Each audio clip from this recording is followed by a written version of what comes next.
Namamu kudus, kudus dan agung. Engkaulah Raja berkuasa dan benar.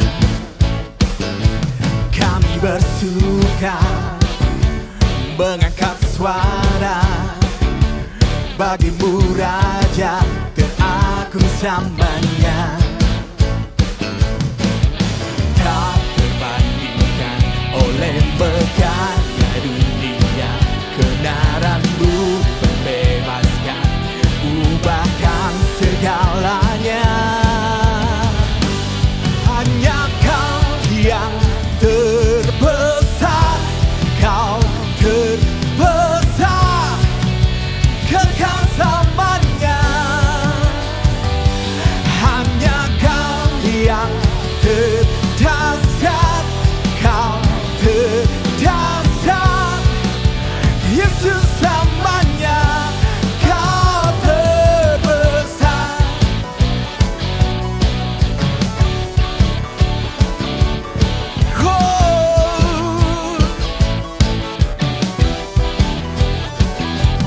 Namamu kudus, kudus dan agung. Engkaulah Raja berkuasa dan benar. Kami bersuka mengangkat suara bagimu Raja teragung samanya.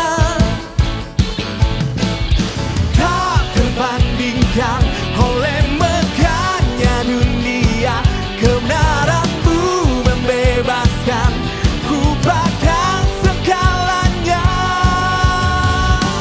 Hanya Kau yang terbesar, Kau terbesar, kekal selamanya. Hanya Kau yang terdasar, Kau terdasar, Yesus selamanya. Kau terbesar. Mari semuanya berdoa bersama-sama.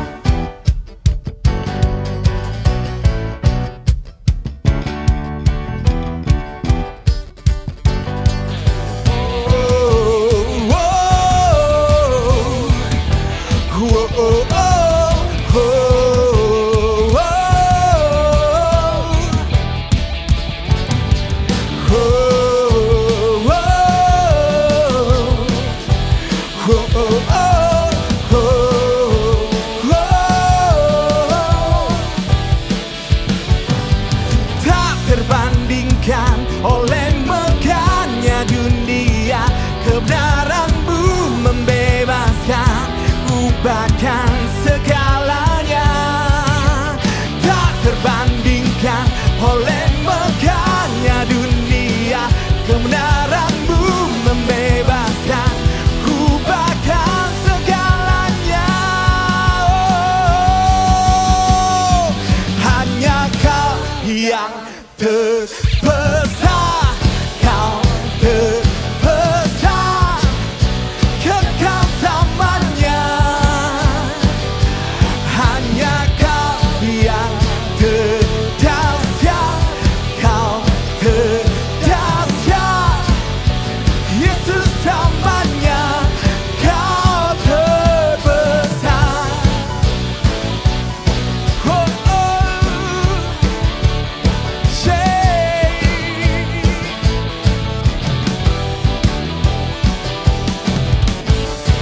berikan sorak-sorai sekali lagi buat Tuhan Allah kita. Come on.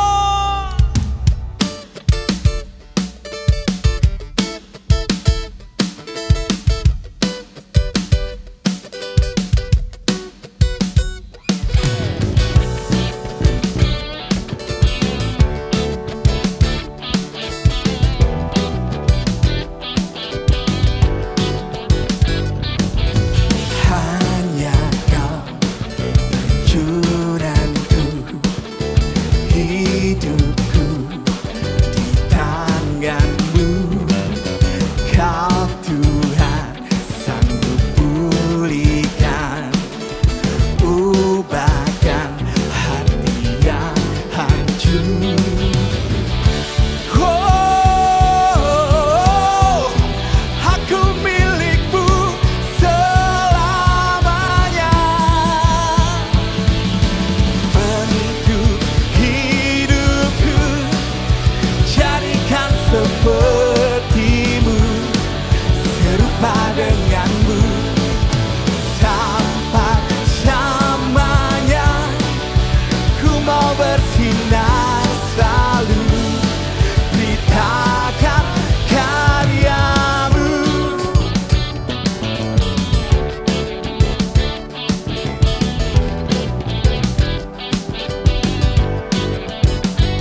kehidupan masa depan cerah membentang, sebab Kau Tuhan. Jalan kehidupan masa depan cerah membentang, sebab Kau Tuhan.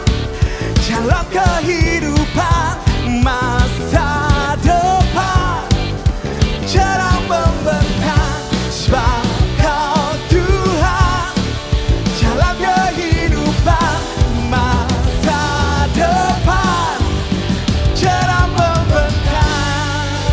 Untuk hidupku jadikan seperti-Mu, serupa denganmu sampai selamanya. Ku mau bersinar selalu, beritakan karya bentuk hidupku, jadikan seperti-Mu, serupa denganmu sampai selamanya. Ku mau bersinar selalu, beritakan karya-Mu.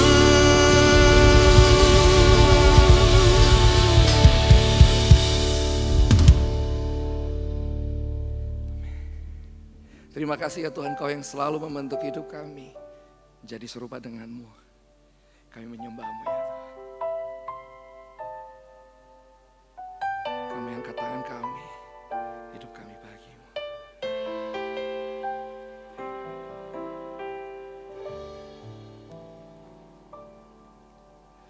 Kau melukis wajahku di hadapan-Mu, dan mengukir namaku di telapak tangan-Mu, sampai masa tuaku. Kau tetaplah Tuhanku,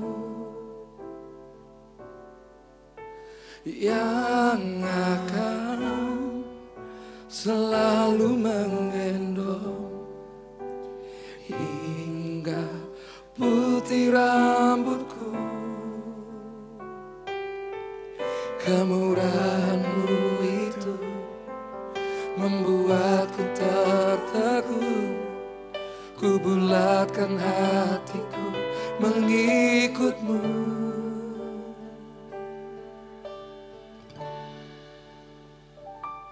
Ku angkat tanganku Yesus, memuji perbuatan-Mu. Sungguh tiada terukur kasih setia-Mu.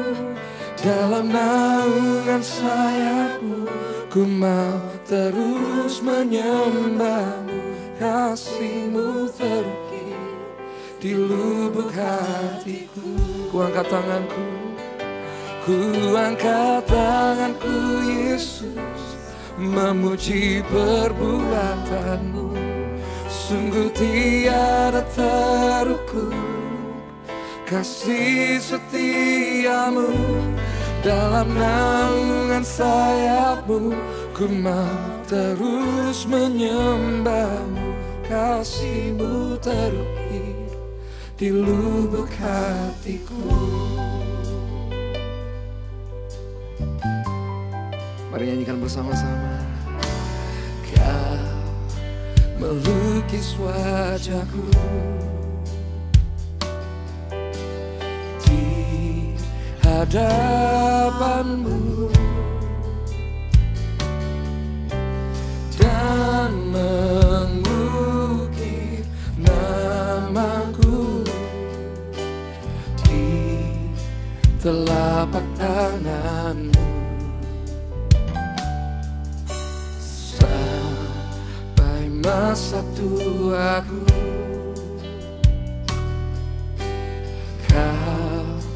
tetaplah Tuhanku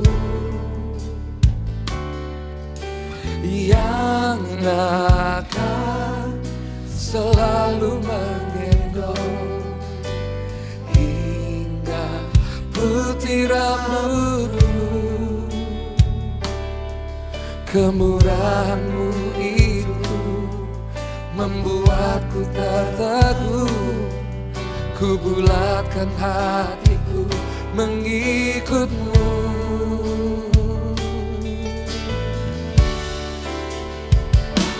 Ku angkat tanganku Yesus, memuji perbuatan-Mu. Sungguh tiada terukur kasih setia-Mu, dalam naungan sayap-Mu ku mau terus menyembah-Mu. Kasih-Mu terukir di lubuk hatiku. Ku angkat tanganku Yesus, memuji perbuatan-Mu. Sungguh tiada terukur kasih setia-Mu, dalam naungan sayap-Mu ku mau terus menyembah-Mu. Kasih-Mu terukir di lubuk hatiku.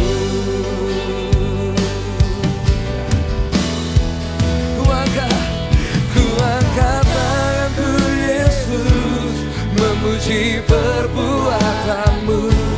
Sungguh tiada terukur kasih setia-Mu, dalam naungan sayap-Mu ku mau terus menyembah-Mu. Kasih-Mu terukir di lubuk hatiku.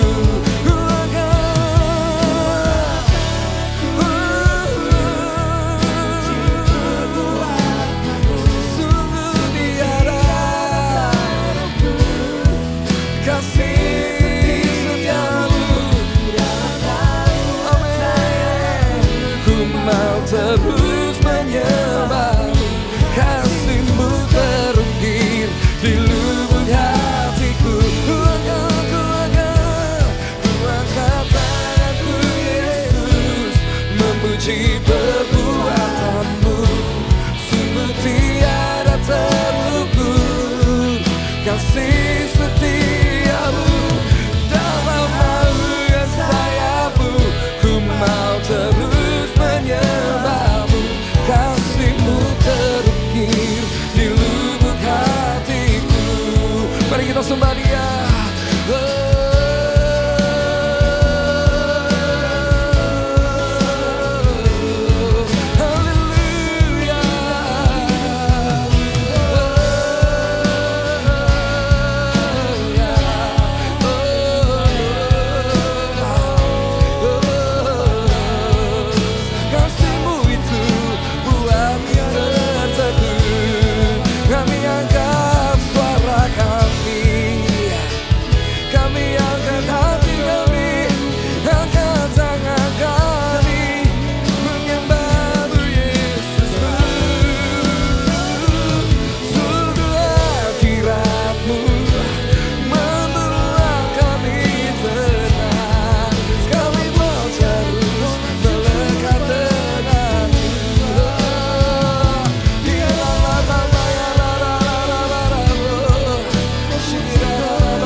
Terus ya Tuhan, di dalam hadirat-Mu, dalam naungan sayap-Mu.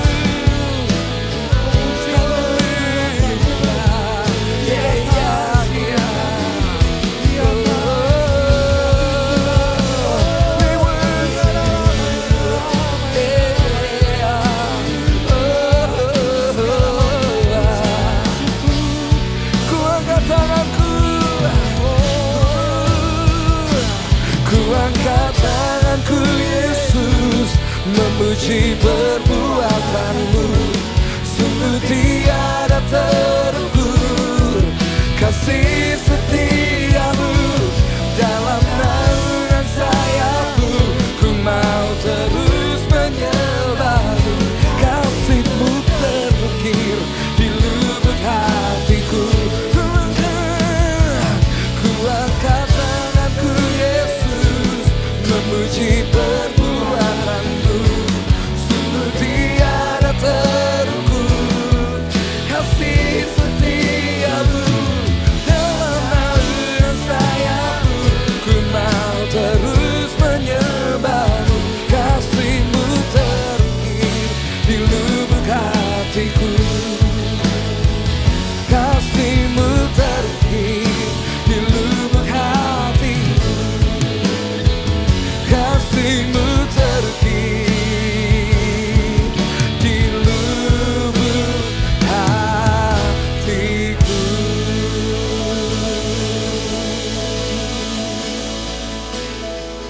Ku datang padamu, Bapa terang, apa adanya, tiada yang ku sembunyikan. Yang Kau lihat padaku, semuanya ku berikan kepadamu. Apa adanya, hatiku milik-Mu. Ku datang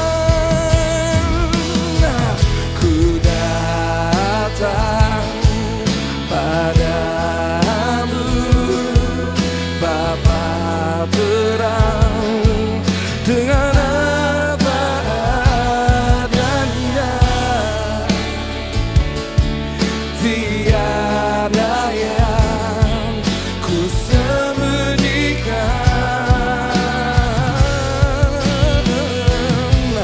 Yang Kau lihat padaku, semuanya ku berikan kepadamu.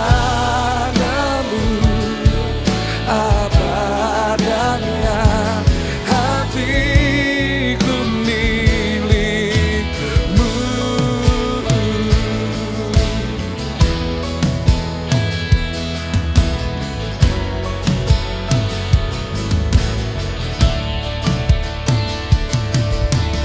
Yang Kau minta bukan sempurna, yang Kau rindukan ku tak berpura-pura.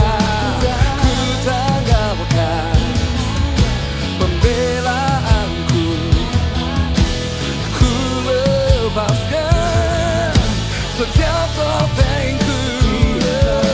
Ketika ku datang, apa adanya kan ku lihatkan. Apa adanya, di sanalah ku terima anugerah. Aku diterima,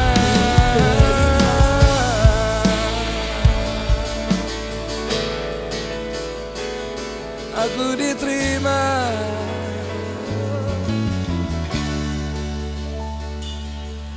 Ku datang padamu, Bapa terang, apa adanya,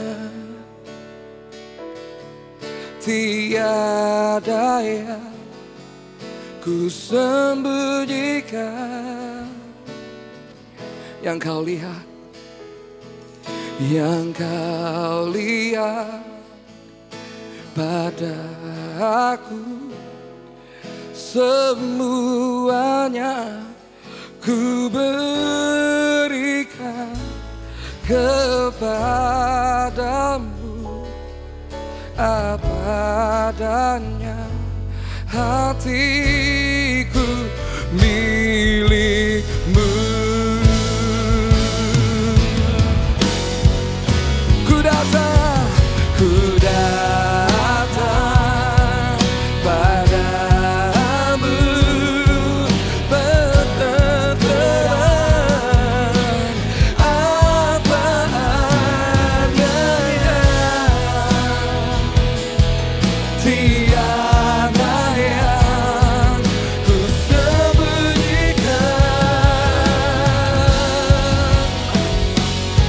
yang kau lihat padaku, semuanya ku berikan kepadamu, apa adanya hatiku milikmu, apa adanya, apa adanya hatiku milikmu, apa adanya hatiku milikmu. Terima kasih Tuhan Yesus untuk hadirat-Mu yang begitu indah hadir di hati kami. Terima kasih ya Tuhan karena Engkau begitu baik sehingga hari ini kami bisa merasakan ya Tuhan kemurahan-Mu, kebaikan-Mu, kebesaran-Mu ya Tuhan, mujizat dan terobosan di dalam kehidupan kami. Terima kasih ya Tuhan kalau hari-hari ini ya Tuhan di tengah masa-masa yang sulit, masa-masa yang penuh dengan tantangan, Engkau selalu hadir, tidak pernah meninggalkan kami, memberikan kami kekuatan, memberikan kami pengharapan, memberikan kami jalan keluar, memberikan kami kesembuhan, memberikan kami mujizat di dalam kehidupan kami. Terima kasih ya Tuhan, karena Engkau Allah yang setia, Allah yang dahsyat, Allah yang luar biasa. Berkati semua pemirsa ya Tuhan yang menyaksikan tayangan ini dimanapun mereka berada. Kiranya Engkau hadir di dalam kehidupan mereka. Pakai mereka lebih lagi ya Tuhan, untuk bisa juga menjadi berkat buat orang-orang yang ada di sekitar mereka. Terima kasih ya Tuhan Yesus, hanya dalam nama-Mu kami berdoa dan mengucap syukur. Amin. Shalom Bapak Ibu sekalian semuanya, selamat datang, selamat beribadah di Gereja Mawar Sharon, walaupun Anda menyaksikan tayangan ini lewat live streaming, dimanapun Anda berada, saya percaya hadirat Tuhan bisa menjamah Anda di ruang tamu Anda, di mobil Anda mungkin kalau Anda sambil nyetir, dimanapun Anda menyaksikan tayangan ini, saya percaya Roh Kudus bisa bekerja menjamah Anda semua. Beberapa pengumuman buat Bapak Ibu sekalian. Yang pertama, untuk ibadah dan connect group masih dinonaktifkan atau kita masih bertemu secara online atau lewat Zoom. Jadi pastikan Anda bergabung di connect group, jangan jauhkan diri Anda dari perkumpulan orang-orang percaya. Karena ketika kita berkumpul, bisa saling sharing, bisa saling mendoakan, saling menguatkan. Dan saya percaya di masa-masa seperti ini, Anda membutuhkan dukungan dari saudara-saudara seiman. Jadi Anda bisa menghubungi, informasi nomor ada di bawah, untuk kami bisa melayani Bapak Ibu sekalian semuanya. Nah mari kita hari ini juga mau memberikan persembahan yang terbaik tentunya buat Tuhan. Informasi dari rekening juga ada di layar, di gadget Anda, di layar kaca Anda, dimanapun Anda menyaksikan ini. Mari kita berdoa sama-sama untuk persembahan kita hari ini. Bapa kami dalam surga, kami mengucap syukur untuk berkat yang Kau berikan. Terima kasih untuk kepercayaan yang Kau berikan di dalam kehidupan kami. Biar kami menjadi manajer keuangan-Mu yang baik, dan biar hari ini kami mau mengembalikan persembahan kami ya Tuhan yang terbaik untuk Engkau. Pakai ya Tuhan persembahan ini untuk bisa melebarkan kerajaan-Mu ya Tuhan. Pakai persembahan ini Tuhan untuk menjadi berkat buat banyak orang yang belum mengenal Kristus di dalam kehidupan mereka. Terima kasih ya Tuhan Yesus, ini adalah penyembahan kami lewat keuangan kami. Pakai ya Tuhan setiap tangan-tangan yang memberi ini lebih dahsyat, lebih luar biasa lagi. Terima kasih Tuhan Yesus, kami siap memberi dan kami akan memberikan yang terbaik. Amin. Selamat memberi dan selamat menyaksikan tayangan berikut ini sampai selesai. Tuhan Yesus memberkati.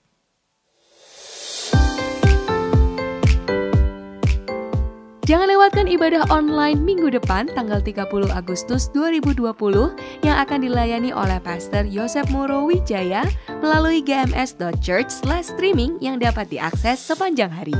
Sudahkah anak Anda beribadah hari ini? Jangan lewatkan kesempatan untuk setiap anak-anak bisa beribadah sesuai usia mereka di Eagle Kids Online Service yang dapat diakses melalui gms.church/streaming atau youtube.com/gmschurch. Program eksklusif pemuritan Before 30 Kids untuk anak usia 9 sampai 14 tahun. Setiap Sabtu mulai September hingga Desember, anak-anak akan diperlengkapi oleh hamba-hamba Tuhan Gereja Mawar Sharon dan dimuridkan dalam kelompok kecil oleh para mentor. Acara ini gratis.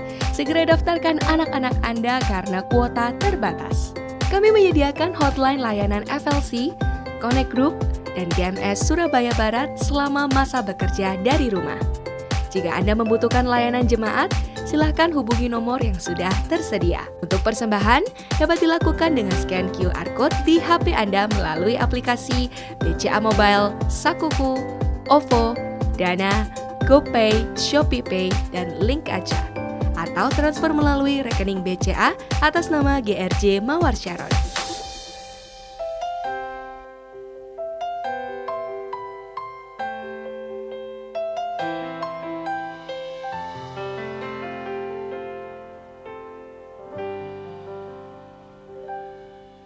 Kau tahu apa yang ku perlukan, dan aku beriman, walaupun tak kulihat, tak kurasakan, Engkau sedang bekerja.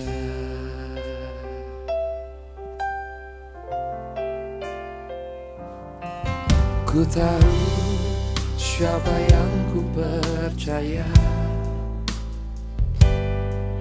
dan aku berharap padamu, Yesus Tuhanku dan Rajaku. Ku serahkan hidupku.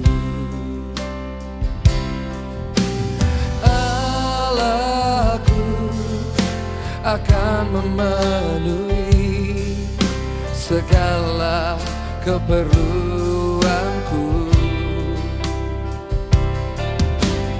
menurut kekayaan dan kemuliaannya. Ku tahu siapa yang ku percaya,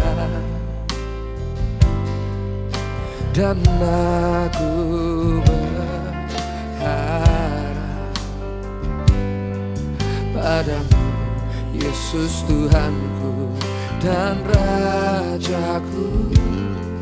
Ku serahkan hidupku.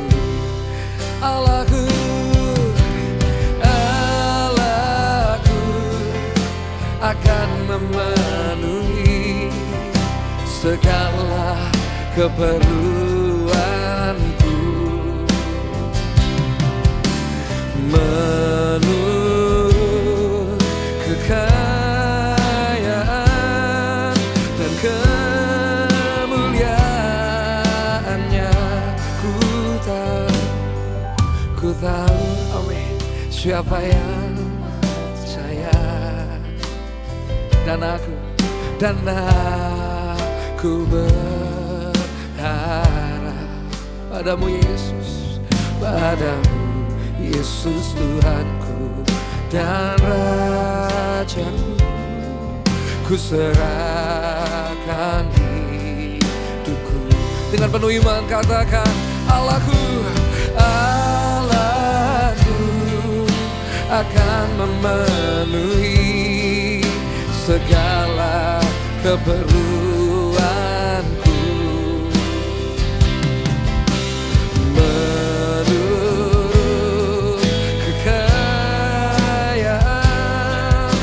kemuliaannya. Allahku, Allahku akan memenuhi segala keperluanku.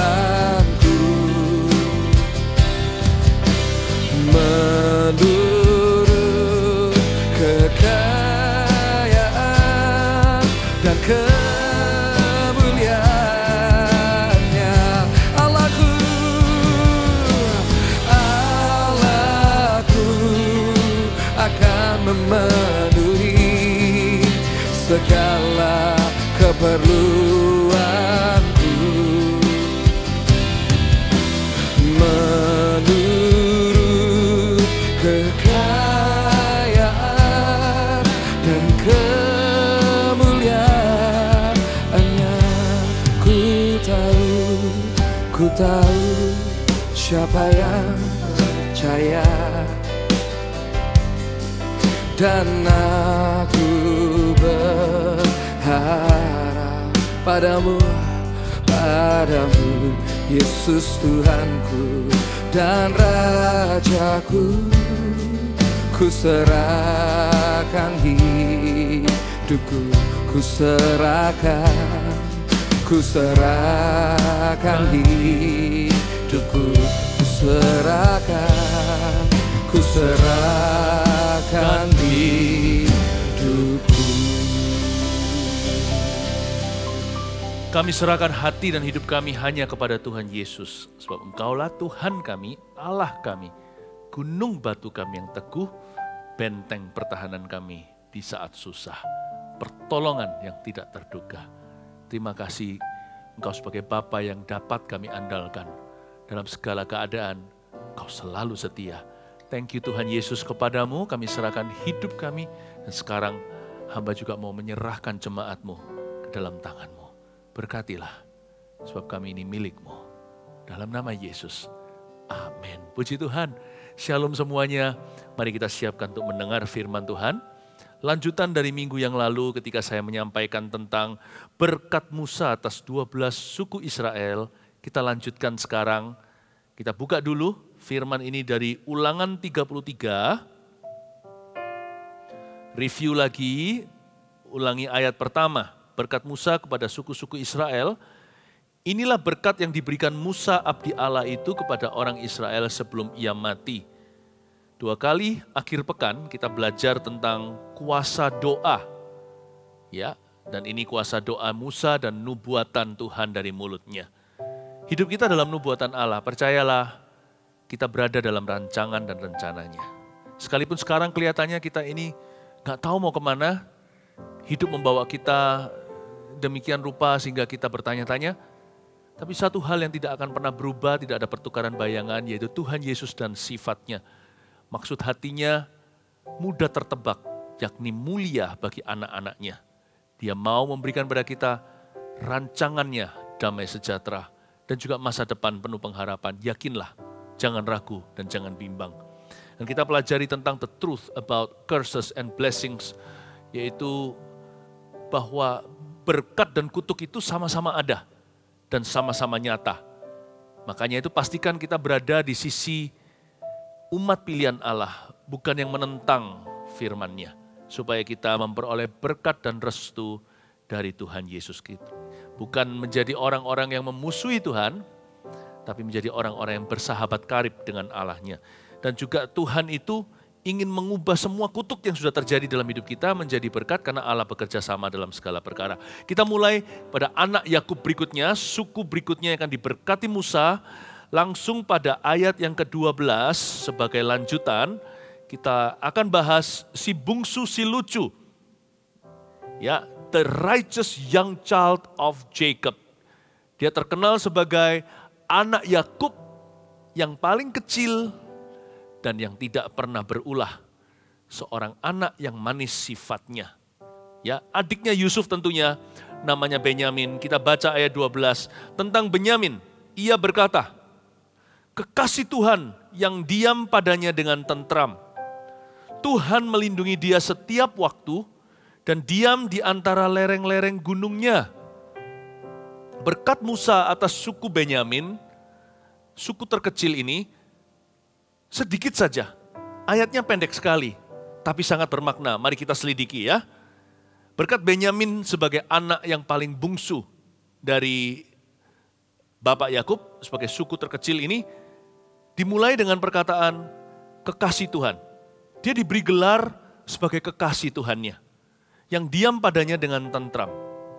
Si Benyamin ini punya sifat yang sangat manis. Ya, kayaknya nggak tahu ya, dua anak yang lahir dari kandungan Rachel ini, dari Rahel, sifatnya manis-manis. Saya nggak tahu gimana mereka dididik di rumah, tetapi yang pasti mereka punya DNA yang mulia. Kekasih Tuhan yang diam padanya dengan tentram, si bungsu ini selalu mengundang sayang. Dan saya harap kita semua punya sifat seperti Benyamin, sekalipun tidak semua kita adalah anak bungsu di rumah. Tapi kita harus punya sifat demikian, sifat yang mengundang sayang. Yaitu yang nomor satu, mudah dicinta orangnya, yaitu lovable atau not difficult. Kita mau meniru suku ini. Suku yang disebut sebagai kekasih Tuhan ini punya sifat yang mudah disayangi, mudah dicinta. Jangan jadi orang yang sulit dan susah. Jangan jadi orang yang suka menyusahkan diri sendiri, apalagi menyusahkan orang lain. Terlebih lagi menyusahkan Tuhan. Jadilah orang yang lovable, yang gampang dan mengundang sayang. Benyamin tuh orangnya kayak gitu. Orangnya lovable sekali. Ya, dan dia nggak difficult. Kalau kita dalam satu grup, kelompok gitu ya, mesti ada orang-orang yang apa adanya. Ada orang yang perfeksionis, semua harus sempurna. Ada kritikus, orang yang suka orang yang selalu melihat kelemahan orang lain dan mencibirnya. Tapi juga ada orang yang nice, yang sopan, tapi dalamnya nggak tentu. Tapi ada orang yang sungguh-sungguh manis sifatnya luar dalam. Jadilah orang yang demikian, itulah Benyamin, saudara. Kekasih Tuhan yang diam padanya dengan tentram. Kata diam padanya dengan tentram, Benyamin ini ada satu kelebihan. Dia adalah peran pembantu yang setia. Benyamin terkenal sebagai satu suku yang orang-orangnya itu excellent dalam kerja. Suku Benyamin itu melahirkan banyak orang-orang yang sungguh-sungguh dalam profesinya. Tak terkecuali keluarga Raja Saul yang merupakan orang-orang yang berhasil berbisnis di zaman itu. Ya. Orang-orang yang diberkati. Jangan pernah remehkan satu suku kelihatannya nggak besar jumlahnya. Tapi kalau dia punya sifat, yang satu mudah dicinta, yang kedua orangnya setia dalam perkara-perkara kecil dan sederhana. Orang-orang yang bisa dipercaya, yang selalu menjadi kepercayaan manusia dan kepercayaan Allah, itulah suku Benyamin. Apalagi kalau hatinya nggak ambisius, sukanya kerja tapi nggak suka pamer. Ya. Yang dia pedulikan bukan posisi dan jabatan, tapi fungsi dan juga effectiveness atau efisiensi. Suku Benyamin orang yang seperti itu. Orang yang mudah untuk dipercayai. Karena itu tidak heran Alkitab mengatakan di ayat 12 berikutnya, Tuhan melindungi dia setiap waktu. Apakah berkat orang yang hatinya sungguh-sungguh? Apakah berkat orang-orang yang bisa mudah jadi kepercayaan orang lain? Yang pertama, Tuhan melindungi dia setiap waktu. Selalu akan ada orang yang menanggungnya. Itu dia. Kemanapun Benyamin pergi selalu jadi orang kesayangan. Selalu jadi orang kepercayaan. Sampai kapanpun orang begini susah cari dan langka di dunia. Selalu menjadi rebutan, sekalipun dia nggak tentu menjadi bos atau menjadi ketua. Tapi orang-orang berkenamaan, orang-orang berkedudukan, orang-orang yang punya kuasa, berpengaruh, butuh orang-orang seperti itu. Benyamin adalah kelompok orang-orang yang tidak ambisius. Hatinya baik-baik. Sekalipun dia bungsu, dia bukanlah anak manja. Dia suka bekerja, excellent sekali dalam pekerjaan, tapi tidak ambisius untuk kedudukan. Orang seperti ini selalu akan ada orang yang memperebutkannya. Selalu akan ada orang yang menanggungnya seumur hidupnya. Orang seperti ini mudah dapat pekerjaan, karena sifatnya baik. Dan juga selain itu, bukan hanya Tuhan melindungi dia setiap waktu, Tuhan juga diam di antara lereng-lereng gunungnya. Janji Tuhan kedua berkat Tuhan, nasib si bungsu yang mudah dipercayai oleh manusia dan oleh Allahnya. Tuhan dan orang lain cepat lambat akan membangun sesuatu bersamanya. Itu dia. Tidak heran oleh penentuan sorga yang namanya Bukit Moria, yang di atasnya dibangun kota kenamaan namanya Yerusalem, dan juga Bait Suci ada di sana, itu berdiri di antara lereng-lereng gunung di teritorinya Benyamin.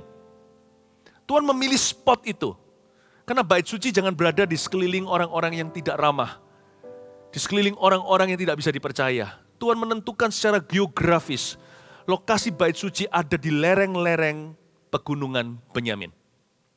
Ya. Ada kota tertentu itu yang lebih jahat-jahat orangnya. Tapi ada kota-kota tertentu yang orangnya lebih saleh-saleh. Orang banyak Benyamin itu baik-baik hati sebenarnya. Ya. Jadilah orang seperti ini. Miliki sifat demikian, sebab sifat yang seperti ini mengundang sayang. Bahkan mengundang berkat Tuhan. Dan mengundang kepercayaan manusia. Saya berdoa agar kita semuanya punya sifat yang manis di hadapan Tuhan.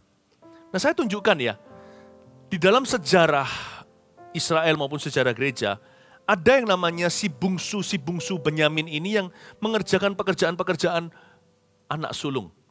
Siapa yang dari suku Benyamin? Saya sebut beberapa. Contohnya, Mordekai. Anda ingat cerita Esther? Ini pamannya Esther. Ya, ratu itu. Mordekai ini bukan orang yang suka tampil, bahkan jasanya pun tidak diingat lagi. Mordekai ini sangat berjasa buat negara saat itu yang menjajah Israel. Nah, tapi Mordekai bisa diam-diam, sekalipun dia seorang pahlawan, dia tidak minta dielukan, tapi diam-diam dia sangat berguna dan rajin bekerja. Hingga suatu hari nasib dari sorga menentukan agar dia menjadi pahlawan sekali lagi untuk memulai misi penyelamatan orang-orang Yahudi di zaman Ratu Esther menjadi queen di negeri itu.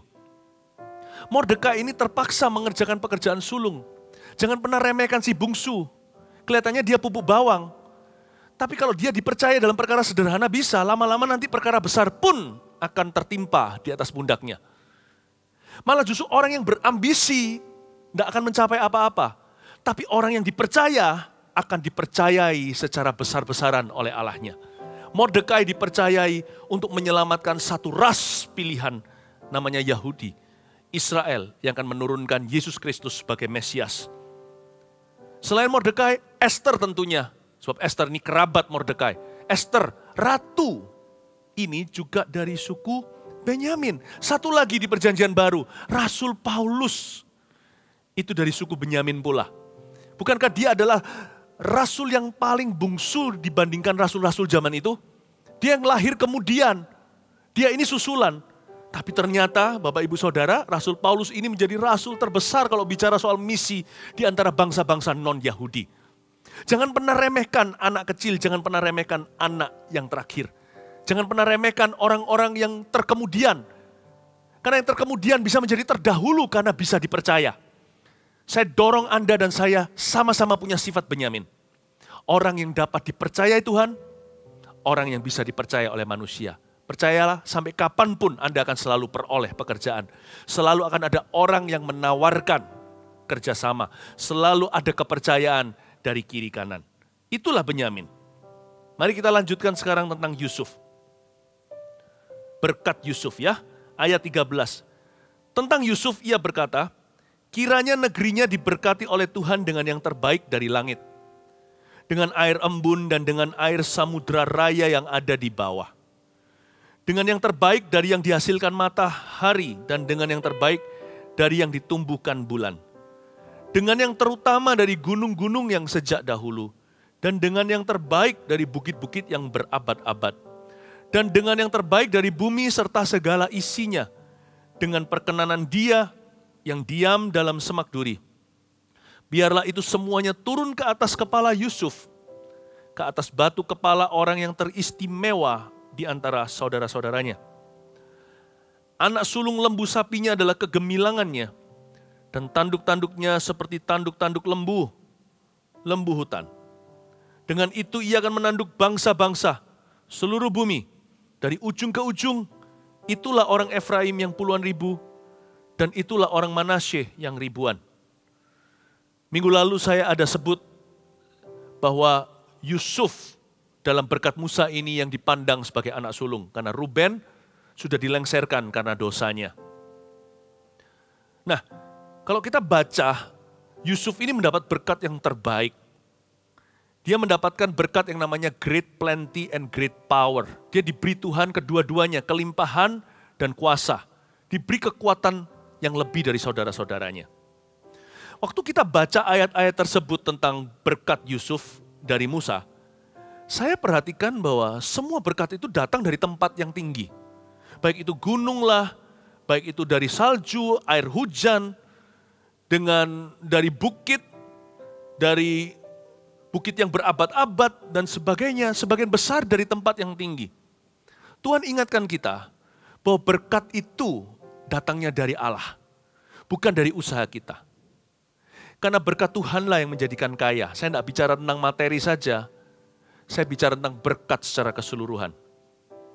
Susah payah tidak akan menambahinya kalau berkat itu datangnya dari Tuhan. Lalu saya jadi ingat Mazmur 127, nggak usah dibuka. Berkat Tuhan pangkal selamat, itu judulnya di Alkitab Bahasa Indonesia kita. Jikalau bukan Tuhan yang membangun rumah, sia-sialah orang membangunnya. Jikalau bukan Tuhan yang mengawal kota, sia-sialah kita mengawalnya. Sia-sia kita bangun pagi-pagi, kerja lembur-lembur, tidur malam-malam. Sebab Tuhan memberikan kepada orang-orang yang dikasihnya pada waktu dia tidur. Demikianlah orang-orang yang takut akan Tuhan di dalam tangan pahlawan. Dia disimpan di tabung panah hingga waktunya tiba. Kalau saya baca ayat-ayat ini, pikirkan tentang Yusuf. Yusuf itu tidak berbuat banyak, malah apes melulu. Cerita mimpi dijual ke saudagar, dilemparkan ke sumur dulu. Sampai ke sana, berakhir di rumah Potifar, udah bagus-bagus, naik kedudukan jadi orang kepercayaan. Ya, dia punya sifat mirip dengan saudara kandungnya, satu mama, satu ayah. Ya, sama-sama anak Rahel, yaitu Benyamin. Yusuf juga disebut punya roh yang sangat manis di perjanjian lama ketika dia bertemu dengan saudara-saudaranya, dia tidak membalas dendam. Atau dia tidak sakit hati. Nah Yusuf karena manis itulah di rumah Potifar, dia jadi favorit Tuan. Dia jadi populer di antara pekerja. Dia menjadi orang kepercayaan. Tapi setelah itu apes lagi. Ya, difitnah, dicobai oleh istri Potifar sendiri, lalu dimasukkan ke penjara lagi. Kalau saya pikir-pikir lagi, tidak ada satu hal apapun yang Yusuf lakukan itu mengundang good luck. Apapun yang dia kerjakan berakhir selalu terpuruk lagi. Dia selalu tersungkur, itu nasibnya. Selalu gugur. Tapi kalau Allah sudah tarik dia dari atas, siapa bisa turunkan? Jikalau Tuhan yang meninggikan, siapa bisa merendahkan? Saya nggak percaya takdir, saya percaya iman. Tapi dalam iman saya tahu ada kedaulatan. Bahwa kalau Allah sudah menentukan hidupmu untuk diberkati, semua kutuk akan dipatahkan. Kalau Allah yang membuka pintu, siapa bisa menutupnya? Andai kata ada pintu tertutup di depan Anda, tertutup sementara, itu berarti ada pintu lain di kanan kiri, ada 10 yang lainnya terbuka bagi dirimu. Kalau saya baca ayat-ayat tentang berkat Musa terhadap Yusuf ini, Yusuf tidak melakukan sesuatu dalam sejarahnya pun tidak ada. Dia tidak berbuat sesuatu yang bisa membuat dia jadi Perdana Menteri, jadi bapaknya Firaun lagi. Bukan apa yang dia lakukan yang membuat dia tinggi. Tapi peninggian itu datangnya dari Allah, bukan dari kiri kanan kita. Saya mau ajak Anda untuk percaya. Masuk hadirat Allah itu gak sia-sia. Ibrani berkata seperti ini, kalau kita mau datang pada Tuhan harus percaya bahwa Allah itu ada. Dan Allah memberi upah, kata upah di sana. Bagi barang siapa mencari dia, sekalipun kalau kita cari Tuhan bukan demi mendapat upah. Tapi ada upah orang mencari Tuhan. Apa upah mencari Tuhan itu? Penyertaan Immanuel, Allah beserta, kedekatan dengan Allah. Ada kuasa, ada kehidupan yang Allah berikan. Kiranya negerinya diberkati oleh Tuhan dengan yang terbaik dari langit. The best from the sky, the best from the heavens. Yang terbaik dari sorga. Memang berkat Tuhan itu pangkal selamat. Paulus berkata, aku menanam, Apolos menyiram. Tapi kalau Tuhan tidak bisa memberi pertumbuhan, kita nggak bisa apa-apa. Mau ditanam, mau disiram, mau dibajak ulang, dibolak-balikan, ditunggang balikan tuh tanah, nggak akan tumbuh yang nggak akan tumbuh. Tapi Kalau Allah berkenan, apa yang kita tanam, apa yang kita siram, Allah akan menumbuhkan 30, 60, 100 kali ganda. Bukan karena kita serakah, tapi karena Tuhan cinta kepada Anda dan saya. Itu dia. Nah, kalau kita lihat lagi ayat 16, kita baca, dan dengan yang terbaik dari bumi serta segala isinya. Tadi kan semua dari sky, dari heaven, dari sorga, dari langit bukan? Ayat 16 mendarat.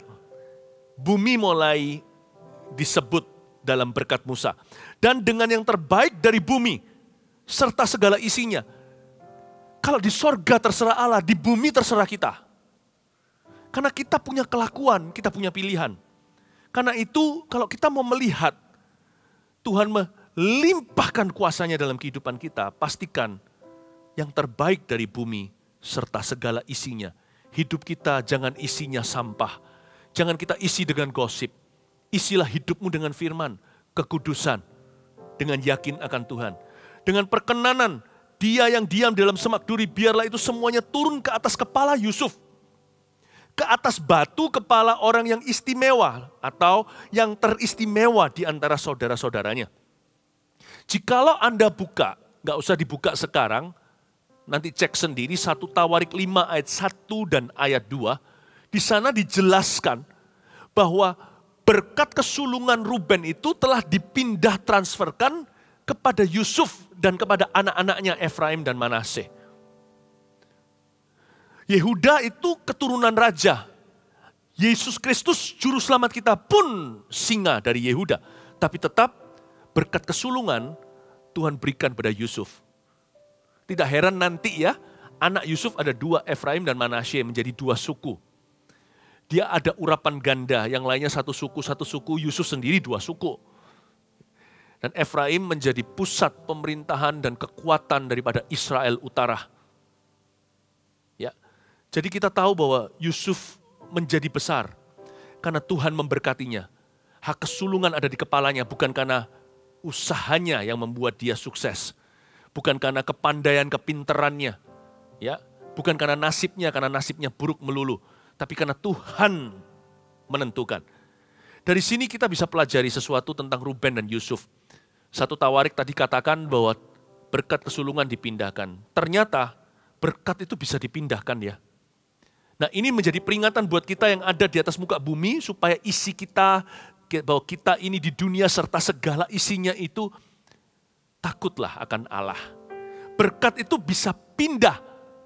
Berarti 2 sisi, bisa pindah dari saya ke orang lain, dan juga bisa pindah dari orang lain ke saya. Semua itu berdasarkan keputusan Allah. Sebuah pelajaran berharga dari hak kesulungan yang pindah, mengajarkan kepada kita untuk hati-hati dalam menjalani hidup ini. Saya suka kata hati-hati. Carefulness, berhati-hati. Dalam bahasa Inggris, carefulness. Tapi dalam bahasa Indonesia, hati-hati. Bukan menjadi pengecut, pecundang, serba takut, lalu pesimis, takut gagal, malah gagal fokus. Tapi hati-hati itu berarti apapun yang kau lakukan di dunia ini, pasanglah 2 hati, supaya jangan salah jalan. Hati-hati. Hati-hati gunakan matamu, hati-hati gunakan telingamu, hati-hati gunakan semua. Kakimu, tanganmu, Allah Bapa di surga melihat ke bawah. Hati-hati gunakan hidupmu. Itu dia. Pelajaran berharga bahwa hak sulung bisa pindah. Mengajarkan kepada kita to always use double hearts in whatever we do, whatever we pursue. Dalam apapun yang kita kejar dan lakukan dalam hidup ini, pakailah hati ganda. Selalu uji dan dengar-dengaran dengan Allah, firman Roh Kudus. Selalu ada 2 pertimbangannya. Bahkan kalau kita mau bersaksi terhadap seseorang pun 2-3 saksi. Jangan gegabah, jangan cepat-cepat marah. Lambanlah berkata-kata, cepatlah mendengar. Kenapa? Karena berkatmu bisa pindah. Tapi ini kabar baiknya. Berarti kalau kita sekarang terpuruk, kalau kita mengikuti Tuhan dengan segenap hati, segenap jiwa. Dan kalau kita mengasihi sesama kita dengan segenap hati pula, double heart. Kita yang terpuruk sekarang gak usah ingini berkat orang. Tuhan tahu bagaimana memberkati orang taat. Tuhan tahu bagaimana memberkati orang setia. Tuhan tahu bagaimana memberkati orang benar.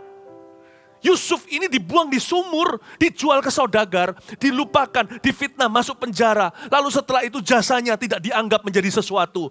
Setelah itu bertahun-tahun di penjara, si tukang minuman tersebut, juru minuman tersebut lupa. Tapi akhirnya cepat lambat. Karena dia selalu mengikut Tuhan dengan double heart. Nasib tidak bisa jauh. Tuhan takdirkan dia untuk tinggi. Maka apa yang terjadi? Tuhan pindahkan semua berkat itu kepada Yusuf. Makanya di sini dikatakan batu kepalanya Yusuf pun dijadikan sebuah komentar. Dia adalah orang yang teristimewa di antara saudara-saudaranya. Berkat saudaranya semua dipindahkan ke dia istilahnya. Mereka kelaparan minta gandum ke Mesir, bukankah itulah ceritanya Yusuf ketemu dan reuni kembali dengan keluarganya. Jangan pernah lihat nasibmu sekarang. Ujilah hatimu. Jikalau ada Kristus di sana, Anda masih punya rancangan damai sejahtera dan masa depanmu penuh pengharapan. Ayat 17, anak sulung lembu sapinya adalah kegemilangannya dan tanduk-tanduknya seperti tanduk-tanduk lembu hutan. Keturunan Yusuf diberkati dengan orang-orang perkasa. Kita mulai bicara soal tanduk, bukan lagi great plenty atau kelimpahan. Kita mulai bicara tentang great power. Inilah sebuah suku yang melahirkan banyak pemimpin. Ya. Dan Alkitab mengatakan dengan itu ia akan menanduk bangsa-bangsa seluruh bumi dan dari ujung ke ujung. Sadarkah Anda beberapa keturunan Yusuf yang menjadi orang-orang yang gagah perkasa termasuk Yosua. Yosua itu dari suku Efraim. Anak keduanya Yusuf. Sedangkan Gideon, Yefta, Yair. Saya sebut 3 hakim-hakim Israel. Gideon terkenal dengan 300 perwira tentaranya. Melawan tak terhingga ratusan ribu musuhnya, orang Midian. Mereka adalah keturunan anak pertama Yusuf, yaitu dari suku Manasye. Betul-betul nubuatan Musa terjadi, the power of prophecy. Keturunanmu itu akan menanduk bangsa-bangsa. Keturunanmu itu akan lahir semuanya dengan authority, dengan otoritas. Kita bisa lihat aja kalau di mana-mana selalu ada sifat kota. Kita jangan ikut menjadi serupa dengan dunia, I know, tapi tetap bagaimanapun juga ada kekhasan tertentu dari kota-kota itu. Contohnya, ya, kota Jepara terkenal dengan apanya? Banyak seniman kan, nggak tahu apakah ada hubungan dengan iklim kota itu gimana, tetapi itu kebudayaan. Mereka suka prakarya, indah buatan tangan. Tadi kita barusan bicara soal Benyamin, ya, adiknya Yusuf. Ini orang-orang yang manis-manis gitu sifatnya, very kind. Kadang-kadang saya pergi ke negara tertentu, saya bisa menemukan di situ orang-orangnya ramah-ramah ya. Ramah-ramah. Orangnya polite. Orangnya itu sopan-sopan. Nah, orang-orangnya Yusuf ini, Efraim, Manasye, semuanya orang-orang yang punya kekuatan karakter. Yang punya jiwa kepemimpinan. Minta sama Tuhan satu berkat. Leadership is a gift. Kalau selama ini Anda merasa dirimu pelin-pelan, datang dekat sama Tuhan, jangan melulu minta materi, minta sama Tuhan ini. Taruhlah lambang pemerintahan di atas pundakku Tuhan. Tentunya harus dalam takut akan Allah, bukan sembarangan, tidak boleh menyalahgunakan wewenang. Give me the gift of leadership. Dan aku berdoa supaya Engkau ajari aku menjadi pemimpin yang baik. Sebab Tuhan bisa memberkati kita dengan memberikan jiwa kepemimpinan. Seperti Musa memberkati keturunan Yusuf dengan leadership anointing. We can ask for the same thing. Kita bisa minta sesuatu yang sama. Give me leadership skill ya Tuhan Yesus. Deketin Tuhan. Baca firman, nanti kan Roh Kudus tuntun Anda perlahan-lahan. Lalu Anda menoleh lagi suatu hari, nggak usah jauh-jauh hari. 1 tahun kemudian aja Anda menoleh ke belakang dan melihat ternyata saya sudah tidak seperti dulu. Seorang yang pelin-pelan. Saya bisa tegas. Saya bisa membuat wise decisions. Keputusan-keputusan yang bijaksana. Itulah berkat Musa atas keturunan Yusuf. Ya, kejarlah berkat. Karena itu kalau kita lihat ini, kita harus hati-hati. Ya, kita harus belajar berjalan dalam takut akan Allah. Ayat 17, ayat ke-17b, itulah orang Efraim yang puluhan ribu, dan itulah orang Manasye yang ribuan. Tunggu sebentar. Efraim dan Manasye ini setahu saya, kan kalau kita baca, ini Efraim dinubuatkan puluhan ribu, Manasye ribuan, sedangkan Manasye itu anak sulung, Efraim itu anak bungsu atau anak kedua dari dua anak Yusuf. Kok begini ya, nggak salah? Ini apakah Musa nggak salah nubuatan nih? Kenapa si sulung dikasih ribu, si bungsu Efraim puluhan ribu? Tapi Musa sebenarnya sepakat dengan Yakub waktu Yakub sebelum meninggal dunia. Menumpangkan tangan atas anak Yusuf. Tangannya disilang begini loh, sampai Yusuf itu nggak ngerti papanya lagi apa. Ditukar tangannya dan beritahu, "Pa, ayah, kenapa kau silang tanganmu? Letakkan tangan kiri di kepala si sulung Manasye, tangan kanan justru di Efraim si bungsu." Tapi Yakub berkata, "Tidak, memang harus demikian. Karena si kecil akan diberkati lebih. Dan si besar tidak boleh iri." Lalu dia sebut sehingga nanti suatu hari akan menjadi pepatah di mana-mana. Jikalau Tuhan memberkati seseorang seperti Allah memberkati Efraim dan Manasye. Efraim disebut dulu, bukan Manasye. Apa hikmat dari ini mengenai berkat? Kejarlah berkatmu sendiri dan jangan iri hati dengan berkat orang lain. Sebab di dalam dunia anugerah, berkat Allah itu sendiri-sendiri, unik dan tidak sama rata. Karena itu iri hati adalah dosa kebodohan. Manasye tidak bisa mengeluh, "Loh, aku yang sulung loh.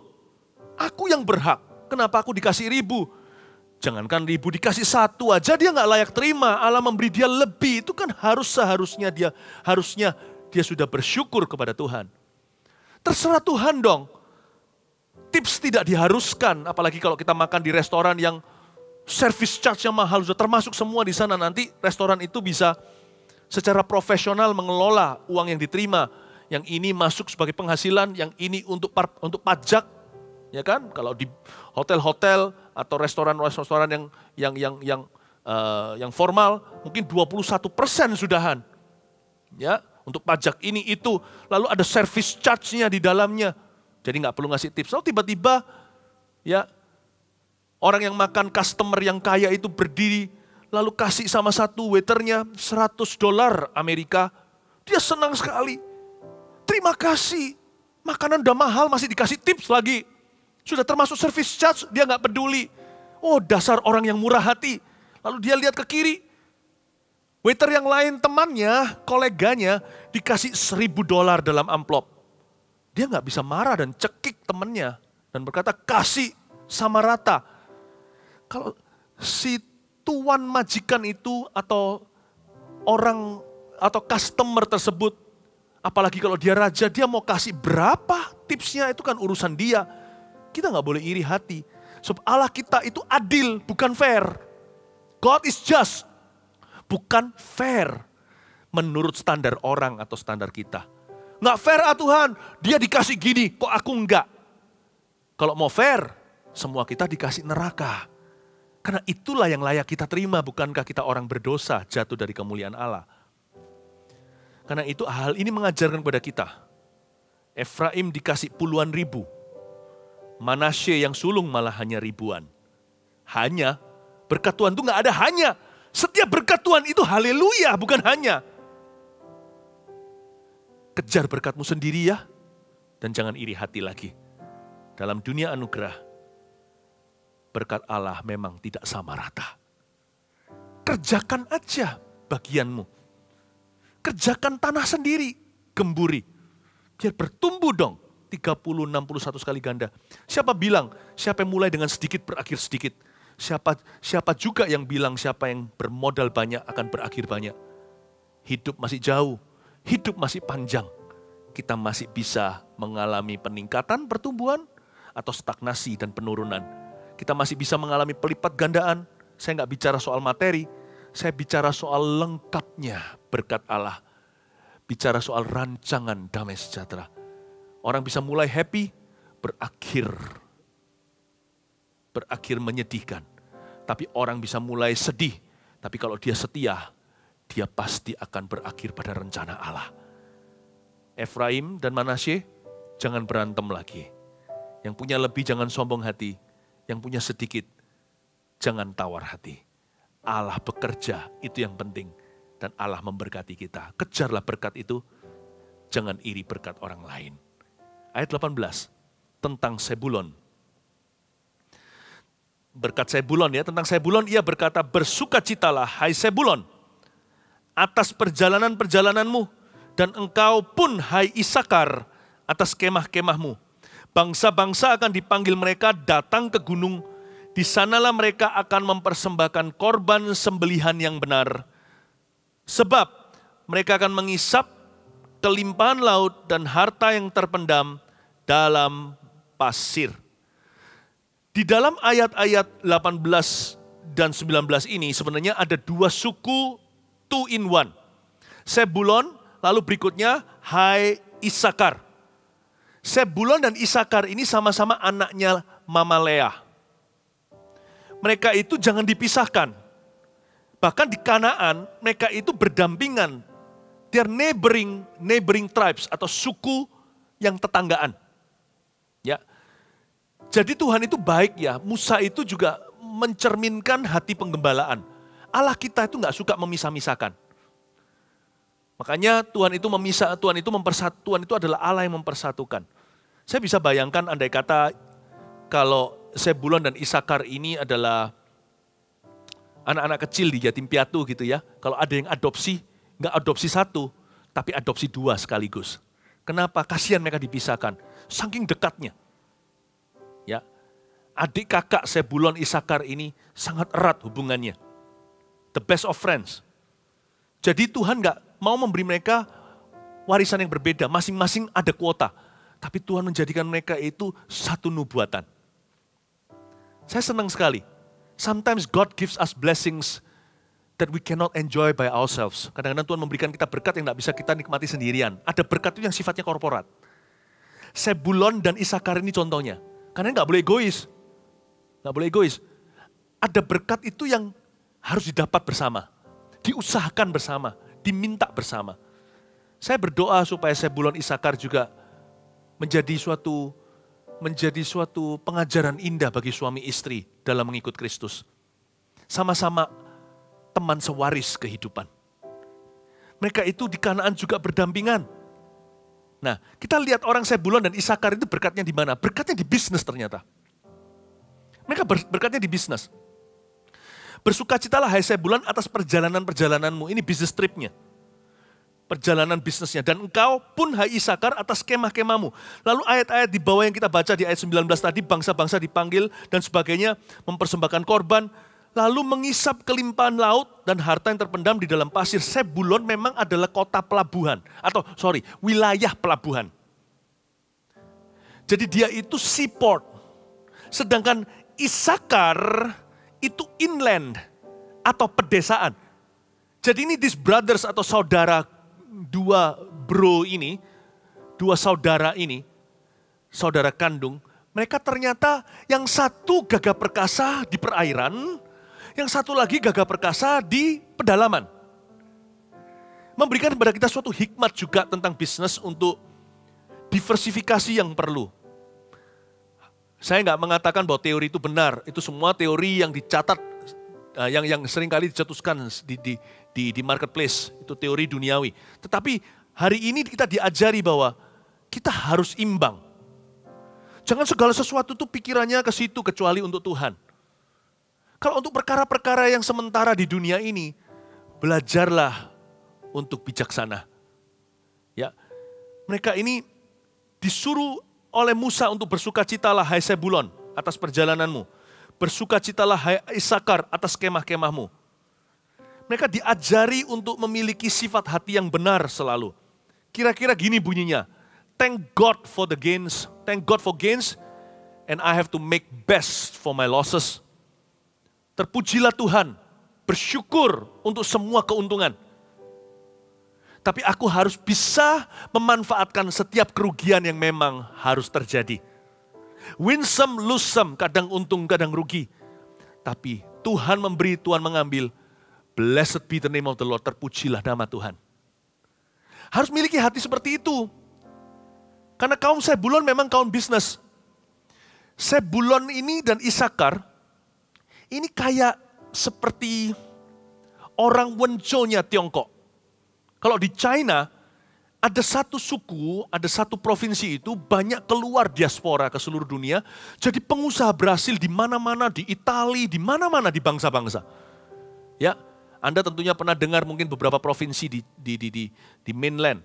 Seperti Guangzhou, ya, ada orang yang suka shopping di situ, ada Hangzhou, ada Guangzhou, ada Fuzhou, ada segalanya, ada banyak beberapa zhou. Yang ini terkenal sekali, bahkan di kalangan orang-orang China pun mereka tahu, orang-orang Wenzhou itu pinter-pinter bisnis dan biasanya berhasil di negeri orang. Demikian pula orang Zebulon. Dia itu bersuka cita dalam perjalanan-perjalanannya. Dan orang Isakar kuat di kemah-kemahnya. Kalau benteng-bentengan itu benteng mereka dua. Nggak bisa bangkrut, nggak bisa rugi. Karena kalau satu lemah, satu akan konsolidasi. Ini luar biasa sekali. Ya. Nah, Zebulon berkatnya mereka apa? Berkat pebisnis. Nah, kita bisa minta kalau Anda adalah seorang pengusaha, mintalah sama Tuhan berkatnya Zebulon. Berkatnya Isakar apa? Saya tunjukkan ya, ada 3 di sini. Yang pertama dikatakan bangsa-bangsa akan dipanggil mereka datang ke gunung. Bangsa-bangsa disuruh, lai, ke sini. Bekerja sama dengan kami. Yang pertama, berkat Zebulon dan berkatnya Isakar, berkat pebisnis kerajaan Tuhan. Nomor 1, bisa mengajak pekerja, rekan, dan kongsian untuk takut akan Tuhan. The blessing of influence. Mintalah sama Tuhan berkat pengaruh. Aku bisa membawa kongsianku. Aku bisa membawa staf pekerjaku. Aku bisa membawa rekan-rekanku. Supplier lah, apalah namanya. Aku bisa membawa mereka untuk takut akan Tuhan. Bangsa-bangsa akan dipanggil mereka datang ke gunung. Ke gunungnya Allah mereka, ke gunung Tuhan. Ya. Lalu di sanalah mereka akan mempersembahkan korban sembelian yang benar. Mereka mempersembahkan korban yang kedua. Ini berkat pebisnis dalam kerajaan Tuhan. Agar bisa mendanai pekabaran Injil ke seluruh dunia. Pertama, the blessing of influence. Yang kedua, the blessing of divine treasury. Seperti menjadi bendahara kerajaan Allah. Mereka mempersembahkan korban sembelihan yang benar untuk kebenaran. Untuk kebenaran Tuhan, bukan kebenaran manusia.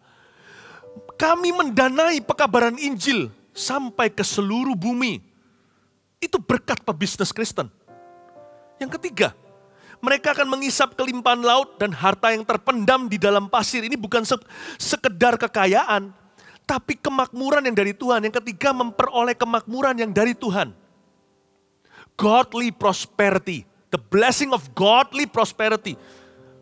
Satu berkat namanya kemakmuran yang takut akan Tuhan. Bukan Injil kemakmuran, tapi kemakmuran yang bertujuan. Karena itu Alkitab di sini bukan berkata mereka akan mengisap kekayaan, tapi mengisap kelimpahan. Bedakan kekayaan dan kelimpahan. Kekayaan itu wealth, riches. Kalau kelimpahan itu abundance. Itu bicara tentang aliran. Bahwa mereka hanyalah saluran. Kelimpahan laut dan harta yang terpendam di dalam pasir. Saya jadi ingat kata-kata Tuhan pada Abraham. Keturunanmu banyaknya seperti bintang di langit dan pasir di tepi pantai. Di bawah covenant perjanjian dengan Tuhan itu ada berkat terpendam. Ada harta tersembunyi. Kemakmuran yang dari Tuhan. Tahu nggak? Memberikan sedikit info tambahan. Injil itu dimulai dari tanah Zebulon. Kok bisa? Tanah Zebulon itulah Galilea, tempat Yesus memulai pemberitaan kerajaan Allah. Dan dari situlah, dari Galilea, dimulailah Injil damai sejahtera. Dan tersebar sampai seluruh dunia juga lewat lautan. Dibawa oleh para rasul, khususnya Rasul Paulus. rasul suku Benyamin itu. Tanah Sebulon mendapatkan nubuatan, daripadamu seluruh bangsa-bangsa akan kau bawa ke gunungku. Dan engkau akan mempersembahkan korban yang berkenan kepadaku. Luar biasa ya. Oh, mintalah sama Tuhan, para pebisnis. Jangan bekerja demi uang, jangan hidup untuk money. Hiduplah untuk kerajaan Tuhan. Minta sama Tuhan Yesus berkat ini. Aku mau mengajak rekan-rekanku untuk takut akan Tuhan. Aku mau mendanai pekabaran Injil sampai kemana-mana. Dan aku mau memperoleh kemakmuran yang datangnya dari engkau. Susah payah tidak menambahi. Berkat-Mu pangkal selamat. Bukan apa yang kusiram dan kutanam, tapi Tuhan yang memberi pertumbuhan. Itu dia. Lanjutkan sekarang tentang Gad. Berkatnya Gad apa? Ini semua adalah suku-suku yang kurang didengar atau kurang kita pelajari biasanya. Tentang Gad ia berkata, terpujilah dia yang memberi kelapangan kepada Gad. Seperti singa betina ia diam dan menerkam lengan, bahkan batu kepala. Ia memilih bagian yang terutama, sebab di sanalah tersimpan bagian panglima. Ia datang kepada para kepala bangsa itu, dilakukannya kebenaran Tuhan serta penghukumannya bersama-sama dengan orang Israel. Siapakah suku Gad? Suku Gad itu adalah salah satu dari 2,5 suku yang diberi Musa warisan tanah di sebelah timur Yordan. Jadi nggak sampai masuk dengan sisanya Israel. Mereka nggak perlu masuk dengan Yosua sebenarnya karena mereka sudah mendapatkan allotment atau sudah mendapatkan sebuah tanah warisan. Ya, tapi suku Gad ini memilih bagian yang terutama, Alkitab tadi katakan. Dia menerima bagian panglima. Apakah itu bagian terutama, bagian panglima? Itulah bagian melayani dan bagian mengalah. Suku Gad ini mengalah. Dia tinggalkan istri anak. Jadi mau tahu nggak, sekalipun mereka masuk ke Kanaan itu bukan untuk merebut tanah bagi mereka, tapi untuk saudara-saudaranya.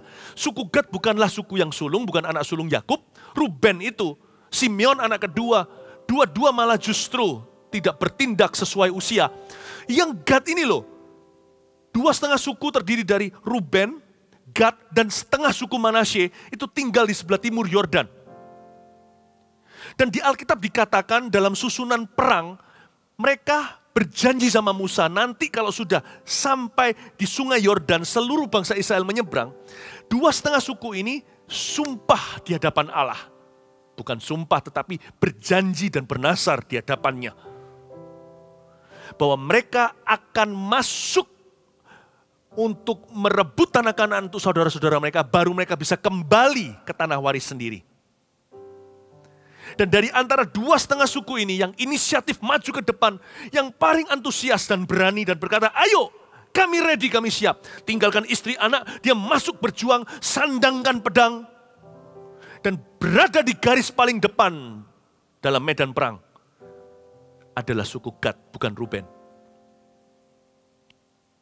Mereka memilih bagian terutama di mata Allah. Mau tahu yang terutama dalam hidup ini? Melayani Tuhan dan melayani sesama. Itu yang utama di mata Allah. Bukan statusmu apa yang kau punya. Orang yang memilih untuk melayani akan diberkati dengan bagian panglima. Karena siapakah pemimpin? Bukankah mereka yang melayani itulah pemimpin. Biarkan yang terbesar di antaramu menjadi yang paling bawah melayani. Tuhan berkata seperti itu. Kau memanggil aku guru. Tuhan, memang begitu. Tapi lihat, aku mencuci kakimu. Makanya Yesus yang jadi juru selamat kan? Bukan Petrus. Makanya nama Yesus kan mengusir setan, bukan dalam nama Paulus. Bukan nama Yakobus, bukan dalam nama Yohanes. Kalau kita mau ditinggikan, kita harus melayani. Kalau kita mau dibela oleh Allah, kita harus mengalah. Gad ini, saya bisa bayangkan, orang-orangnya itu semuanya itu mature gitu. Dewasa-dewasa. Mereka maju. Jadi sekarang saya tahu, tentara yang di depan Yosua berperang dengan begitu ganasnya, itu adalah suku Gad. Padahal mereka tidak masuk ke Kanaan untuk rebut bagi mereka sendiri. Mereka sudah dapat warisan di luar sana. Tapi mereka tetap sungguh-sungguh, inilah intisari melayani. Lakukan bagi orang lain seolah-olah engkau melakukan untuk dirimu. Itulah melayani. Dan Gad ini adalah suku yang paling melayani. Salah satu daripada waktu Yusuf ketemu sama Potifar, waktu Yusuf ketemu sama Firaun. Kan setelah reuni sama saudara-saudaranya, Tuhan atur secara tidak sengaja. Seolah tidak sengaja mereka ketemu tapi sudah dirancangkan oleh Allah. Yusuf kan bersatu kembali, lalu papanya datang ke Mesir dijemput, ya kan? Kan ceritanya gitu. Itulah sebabnya orang Israel akhirnya berada di Mesir hingga zaman Musa ketika dibawa keluar dari sana. Nah, pada waktu Yusuf menghadap pada Firaun untuk memperkenalkan saudaranya, dia bawa 5 saudara. Dan saya yakin dari 5 saudara itu dia nggak bawa Gad. Kalau sampai Gad dibawa, ya ini saya cerita-cerita aja, ini nyantai aja. Saya cerita apa yang saya, pemahaman saya akan cerita-cerita ini. Saya rasa kalau sampai dia bawa Gad dan Yusuf tahu, bisa-bisa Gad nggak keluar dari istana Firaun, dijadikan bodyguard. Karena Gad ini the strongest man in Israel itu orang-orang Gad. Jadi kalau Firaun lihat mereka, langsung bisa-bisa direkrut, dijadikan pas pampresnya. Nggak bisa, karena Gad tidak boleh jadi bodyguard. Gad harus jadi panglima. Keturunannya akan melahirkan jenderal-jenderal. Tidak boleh dia melayani Firaun, dia harus melayani Tuhan. Yusuf tahu itu sebagai orang yang penuh Roh Kudus di Perjanjian Lama. Tidak diajak kokonya si Gad untuk ketemu. Jangan sampai Firaun jatuh cinta karena Allah sudah RSVP, sudah reservasi orang ini. Saya ajak Anda semuanya untuk merenungkan apa yang terutama dalam yang namanya berkat itu kompleks pemahamannya. Tidak hanya sekedar berkat itu materi, berkat itu berapa dolar, berkat itu dapat rumah, berkat itu dapat pekerjaan, dapat jodoh. Berkat itu sangat indah komplikasinya. Bisakah Anda melihat seluruh dimensi berkat Allah? Lewat 12 suku Israel yang diberkati Musa, kita bisa mengerti how blessings operate in the kingdom of Christ. Bagaimana berkat itu beroperasi di dalam kerajaan Allah. Ayat yang ke-22, saya sudah mau selesai. Tinggal beberapa suku, 3 suku lagi. Ya.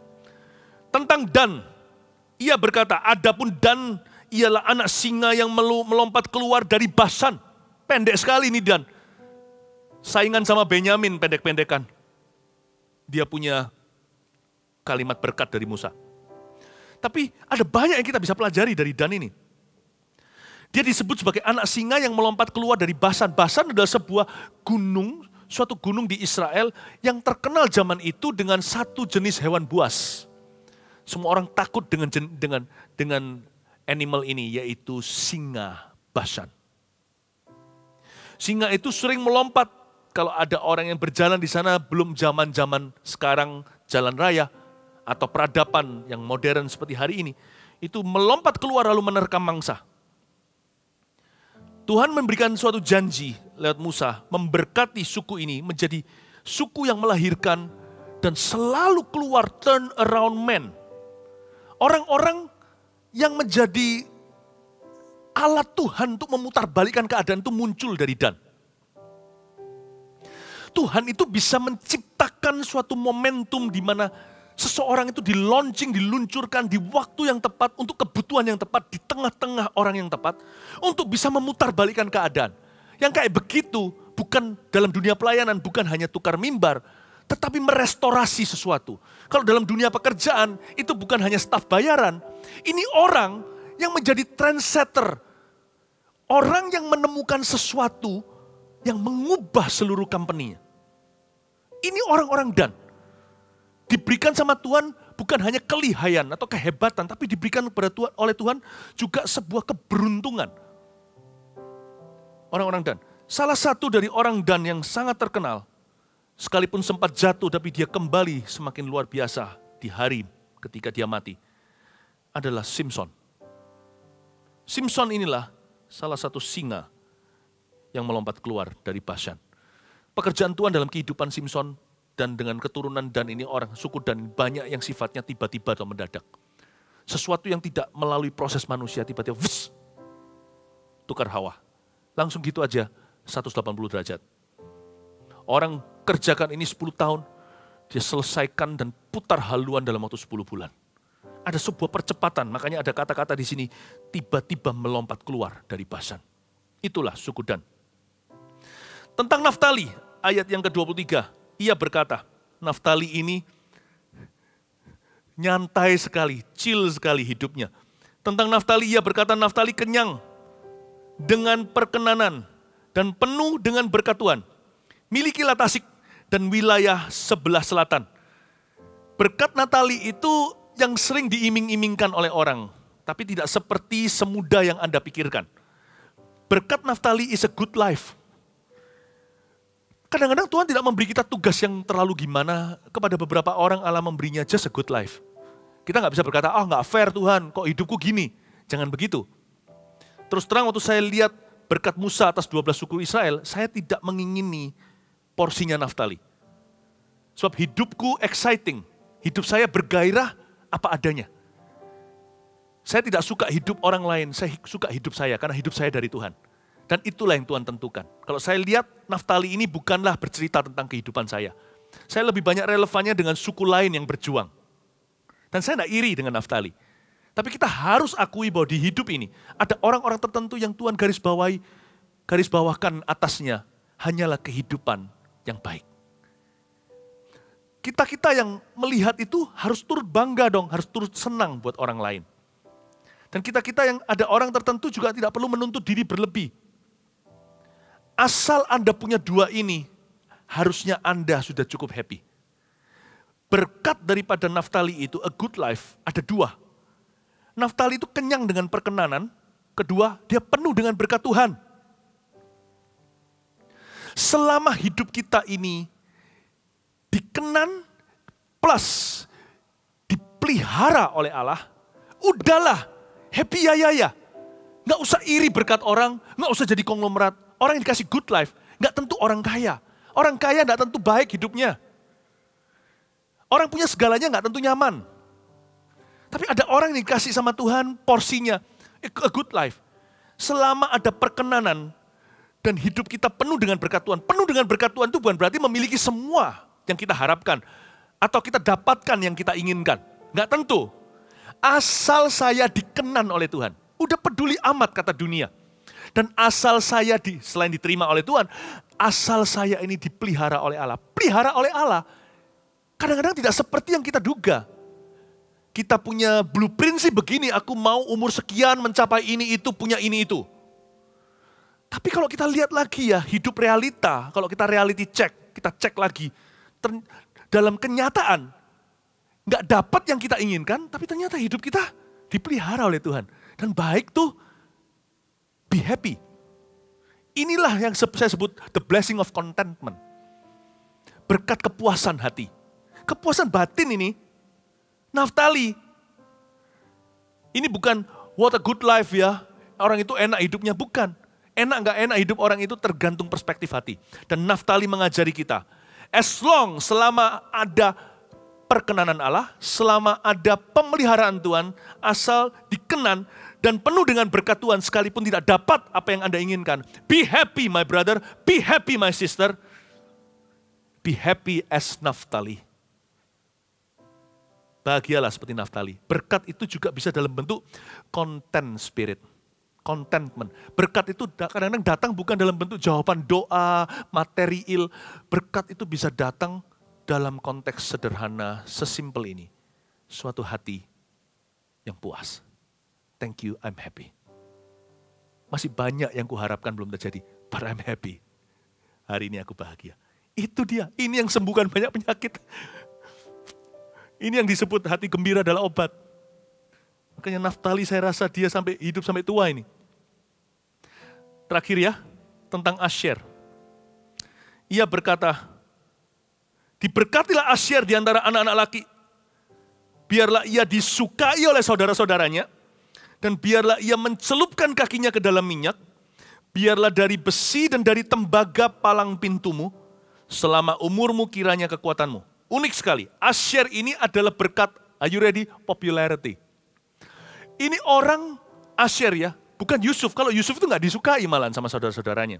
Benyamin itu diam saja, dia itu peran pembantu yang setia, dia itu supportive role-nya itu nggak dipertanyakan. Orang ini selalu bantu, selalu low profile, tidak menonjol.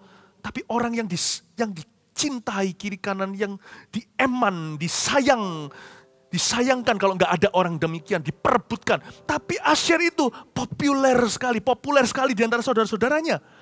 Bukan karena dia cari pengikut, bukan karena dia pencitraan, tapi karena memang Allah memberkahi dia dengan popularitas. Biarlah ia disukai oleh saudara-saudaranya. Ingat Bapak Ibu Saudara, promosi itu datangnya bukan dari kiri maupun dari kanan, bukan dari timur maupun barat, tapi dari Tuhan. Promosi itu datangnya dari atas, seperti ketika Tuhan berkata pada Yosua saat matinya Musa. From today onwards, from now on, mulai hari ini, I will make your name great among my people. Aku akan membuat namamu besar di Israel. Tulus saja, jangan usahakan popularitasmu. Hari-hari ini kita tinggal dalam zaman narsis. Semua orang kepingin menonjol. Demi terkenal, orang melakukan perkara-perkara yang di luar batas, hanya supaya demi dapat followers atau pengikut di sosial media, atau dapat like atau apa. Orang mengusahakan tertentu, aktivitas tertentu, supaya pengikutnya tidak hilang, atau semakin dia disukai orang. Bisa sih, tapi itu semua berujung semu. Sekalipun kita bisa menambah angka di media katakan, tapi ujungnya hidupmu akan hampa. Dan semua itu tidak akan ada kepuasan batin, tidak ada ikatan batin yang lama. Lihat nanti sedikit goncangan, runtuh semua. True popularity yang membuat kita disukai sama orang, sehingga ada orang yang nanti datang ke kita dan berkata, entah kenapa aku kerjasama dengan Anda. Mungkin barangmu bukan yang paling murah, saya tahu. Tapi masuk akal. Tapi saya mau kerjasama dengan you. Kenapa? Tidak tahu kenapa saya dan istri saya suka sekali dengan Anda berdua, suami istri ini. Saya rasa hatiku bisa percaya, padahal bukan orang Kristen dia. Disukai orang itu adalah tugas Allah dalam hidupmu. Agar supaya Anda disukai. Itu tugas Allah, bukan tugasmu. Bahkan berlaku untuk musuh. Siapa berjalan dalam takut akan Tuhan, siapa hidupnya berkenan, musuh orang itu pun didamaikan dengan dia. Dia bahkan bisa populer, disayangi oleh musuh-musuhnya. Diikuti, minimal dikagumi, sekalipun dibenci. Jangan cari popularitas. Kita bisa tiru metode orang, cara berbicara, cara berpakaian. Kita tidak mendapat popularity yang sama. Jangan iri. Itu urusan Tuhan. Kalau memang Tuhan kasih dia, sudah bahagia, happy aja untuk dia. Kalau itu bukan dari Tuhan, sebentar lagi juga seperti gas pada minuman soda. Sebentar lagi juga reda. Tapi kalau Allah yang memberikannya, siapakah Anda untuk membantah? Jangan cari yang gituan. Jangan cari. Tujuan kita itu seperti, yang penting itu seperti Asher. Ia mencelupkan kakinya dalam minyak. Yang penting itu, kita itu diurapi banyak-banyak. Udah itu aja. Tabung urapan, bukan popularitas. Yang penting itu kita itu bermandi minyak. Mencelupkan kaki ke dalam minyak. Ya. Kaki dalam minyak itu kan juga bicara soal melayani. Kaki bicara tentang berjalan, perhatikan jalan hidupmu, pastikan jalan hidupmu penuh pengurapan seperti pengkhotbah katakan. Coba uji dirimu sendiri, apakah Anda berpakaian putih? Apakah ada minyak di atas kepalamu? Ini minyak di kaki loh, berarti berlebih. Kalau minyak di kepala, itu turun ke kaki netes-netes saja. Kalau ini orang berlumuran dan mencelupkan kakinya dalam minyak, itu berarti minyaknya terlalu banyak. Yesus ketika datang diminyaki, diseka kakinya dengan rambutnya, itu cuma sisa minyak-minyak yang menetes di kaki, diseka dengan rambut perempuan. Tapi Yesus diurapi dari kepala. Itu cara orang Yahudi meminyaki seseorang. Tapi orang ini Asher mencelupkan kakinya ke dalam minyak. Berarti minyaknya banyak-banyak. Udahlah, yang penting kita diurapi. I am anointed at my work. I'm anointed. Anointed relationship, hubungan yang diurapi. Pekerjaan yang diurapi. Udah, yang penting saya jalan dalam takut akan Allah, jalan dalam kekudusan, jalan dalam kuasa, hidup dalam janjinya. Aku kerjakan sungguh-sungguh. Aku berlumuran minyak sampai ke kakiku mencelupkan di dalamnya. Tapi ini secara harafiah, secara fisik juga. Suku Asher adalah suku wilayah yang terkenal dengan olive oilnya. Olive trees di situ subur berdiri. Pohon zaitun, yang mengeluarkan minyak menjadi sumber suplai minyak Israel itu banyak dari kaum Asyer. Biarlah dari besi dan dari tembaga palang pintunya. Tuhan memberkati mining, import atau pertambangannya. Antara Tuhan berkati tanahnya sehingga mengandung besi dan tembaga, atau dia karena memang di wilayah pelabuhan, dia juga wilayah lautan ini seperti Sebulon. Dia bisa mendatangkan itu karena keberhasilan. Selama umurmu kiranya kekuatanmu, kata selama umurmu kiranya kekuatanmu, itu menunjuk kepada kekuatan karakternya, bukan saja kepada fisiknya. Sebab kaum Asher, the Asherites, were renowned for their wisdom and character and strength of character. Kaum Asher dikenal sebagai satu suku yang sangat bijak, banyak orang bijak seperti orang Majus di situ. Dan karakternya kuat-kuat. Di sana orang-orang yang integritasnya tinggi-tinggi. Orang-orang yang pegang janji. A ya A, B ya B, ya, tidak lebih dari itu dari setan. Orang yang kata-katanya merupakan ikatan dan perjanjiannya. Suku Asher adalah suku bangsawan. Ada minyak raja di atas kepalanya. Udah itu aja.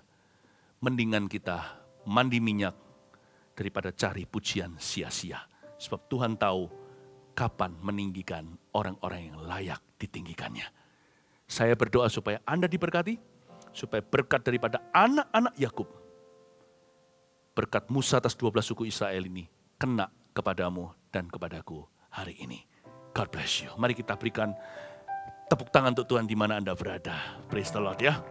Thank you Jesus. Nyanyi satu lagu. Segala perkaraku ku serahkan padamu, Allah pembelaku. Segala kuatirku ku taruh di kakimu, Allah pemeliharaku. Segala perkaraku ku serahkan padamu, Allah pembelaku. Segala kuatirku ku taruh di kakimu, Allah pemeliharaku.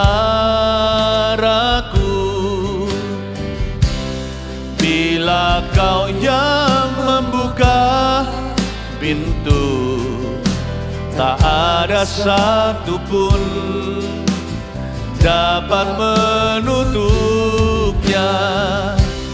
Bila Kau yang mengangkat aku, tiada yang dapat merendahkanku.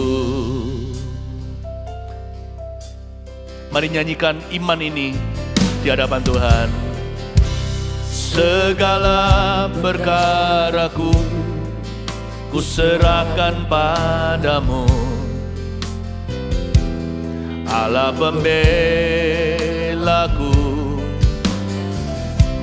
Segala kuatirku ku taruh di kakimu,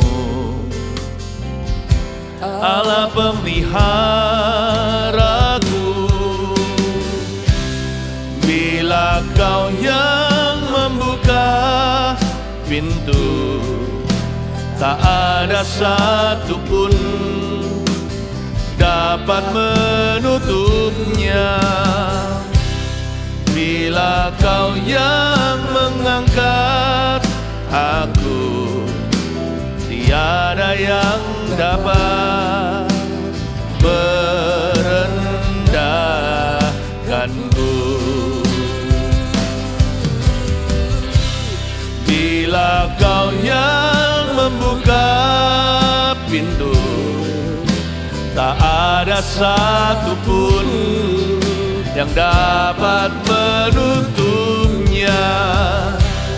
Bila Kau yang mengangkat aku, tiada yang dapat merendahkanku.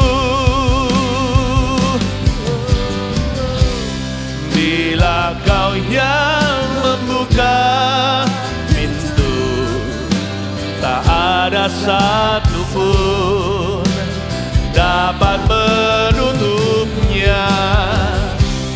Bila Kau yang mengangkat aku, tiada yang dapat merendahkanku.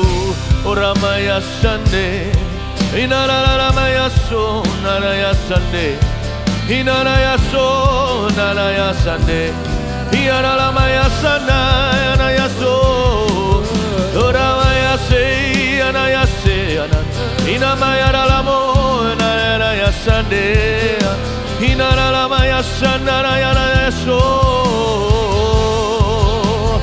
iaralamaya ralabaya maya so. Hiaralamaya sande, Hinaramaya sanaramaya sanarama, Hiaralamaya so, Hiaralamaya so,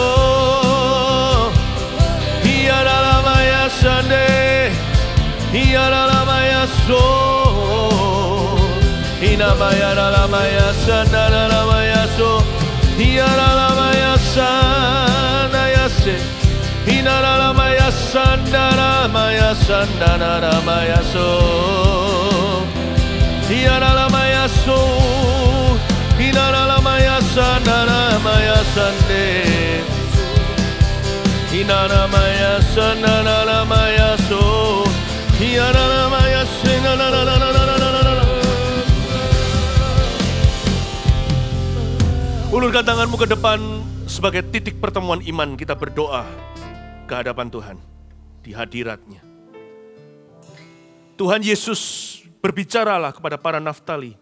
Beri kami hati yang bersyukur dan berterima kasih kepadamu. Milikilah Tasik dan wilayah sebelah selatan, kata Musa kepada suku Naftali ini. Go and possess the Sea of Galilee. Danau Galilea, Laut Galilea sebelah selatan. Miliki Tasik itu. The wealth of Kapernaum, harta Kapernaum dan Betsaida akan kau pindahkan kepada umat zaman modern ini sekarang secara rohani, secara profetik ya Tuhan. There's power in your prophecy, ada kuasa dalam nubuatanmu, ada kuasa dalam doa. Di dalam nama Yesus Kristus hamba berkati setiap warga Sebulon, setiap warga Isakar. Ya Tuhan Yesus, berkati mereka yang inland, mereka yang di pelabuhan, yang seaport, ekspor, import, di dalam nama Yesus, Tuhan berkati. Saya melihat seperti alat-alat berat, seperti pembangunan, konstruksi akan mulai terjadi, beberapa proyekmu yang tertahan akan dimulai. Dan kali ini akan mengalami akselerasi percepatan, terimalah di dalam nama Yesus proyek-proyek dari Tuhan. Beberapa deal itu akan ditutup hari ini. Dalam minggu ini setelah saya berkata, bahkan telepon pun akan berdering. Anda akan memperoleh proyek-proyek baru dari Roh Kudus datangnya. Saya melihat kontainer-kontainer dibawa dengan truk-truk yang besar sekali di halaman seperti sebuah tempat yang sangat besar, siap untuk keluar, siap untuk masuk. Seperti sebuah hanggar besar seperti itu. I bless your export and import. Aku berkati di dalam nama Yesus itu akan kembali jalan. Lampunya akan menjadi hijau bukan merah di dalam nama Yesus. Tuhan akan merestui. Tuhan merestui dan menyertaimu. Terima kasih Tuhan Yesus. Saya melihat gudang-gudang yang terjual. Orang-orang yang mengusahakan ini lalu pandemi. Pusing setengah mati. Kok seperti apa sekali. Tapi hari ini engkau mendengar firman. Minggu lalu Anda mendengarkan juga tentang Yehuda. Suku yang berjuang penerobos itu. Yabes salah satunya. Anda berkata mulai hari ini Tuhan Yesus, aku percaya. Segala waktu yang salah di dunia ini jadi benar karena waktu Tuhan indah. Tuhan memberkatimu, bersyukur dulu. Gudang-gudang yang barusan Anda jadikan tersebut akan satu persatu terjual.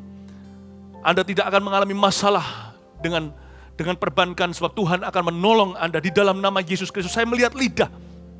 Saya tidak tahu sakit apa itu. Tapi Anda tidak, you're not well. Anda dalam keadaan sakit dan sakit Anda semakin parah. Tapi lidah ada seperti ada bintik-bintik putihnya. Dan itu semakin banyak membuat Anda khawatir. Saya tidak ngerti, saya bukan dokter, Anda tetap harus ke dokter. Tapi di dalam nama Yesus penyakit ini Roh Kudus katakan disembuhkan. Detik ini sekarang in Jesus name. Dalam nama Yesus Kristus. Terima kasih Tuhan. Bagi yang sakit letakkan tangan di tempat yang sakit jikalau tidak memalukan. Kalau tidak bisa, letakkan saja di hatinya, di dadanya seperti ini sebagai lambang saja. Tuhan Yesus, di dalam nama Yesus, aku tanggung sakit penyakit itu. Aku minta umat-Mu dibuat sehat. Bersihkan tubuh kami dari sakit penyakit untuk kami melayani Tuhan. Seperti Bani Gad yang kuat secara fisiknya dan secara mentalnya. Bapa, sembuhkan semua pasien corona, terutama yang ada di antara jemaat. Di dalam nama Yesus Kristus aku patahkan penyakit ini. Terima kasih Roh Kudus, Kau dengar doa kami. Jikalau Engkau yang mengangkat kami, siapa bisa menurunkan kami? Kami bukan percaya Injil kemakmuran. Kami bersandar pada kekuatan-Mu, bukan pada hikmat manusia. Karena itu kami serahkan hidup kami kepadamu Tuhan. Angkatlah tepat waktu, bukakan pintu. Kami mau melayani-Mu. Haleluya, haleluya. Jika Kau yang membuka pintu, Bila Kau yang membuka pintu, tak ada satupun yang dapat menutupnya. Bila Kau yang mengangkat aku, tiada yang dapat merendahkanku. Haleluya. Bila Kau yang membuka pintu, tak ada satupun dapat menutupnya. Bila Kau yang mengangkat aku, tiada yang dapat merendahkanku. Tiada yang dapat, tiada yang dapat, tiada yang dapat, tiada yang dapat merendahkanku. Haleluya, haleluya. Mari kita angkat tangan sama-sama. Allahnya Yehuda, singa dari Yehuda, Allahnya Lewi, Allahnya Gad, Sebulon, Isakar, Allahnya Yusuf, Allahnya Efraim, Allahnya Naftali, Allahnya Dan, Allahnya Asyer, memberkati keluar masukmu dan hidupmu, mulai sekarang sampai selama-lamanya, dalam nama Bapa, Putra, Roh Kudus, dalam nama Yesus. Amin. Receive power. God bless you. Haleluya.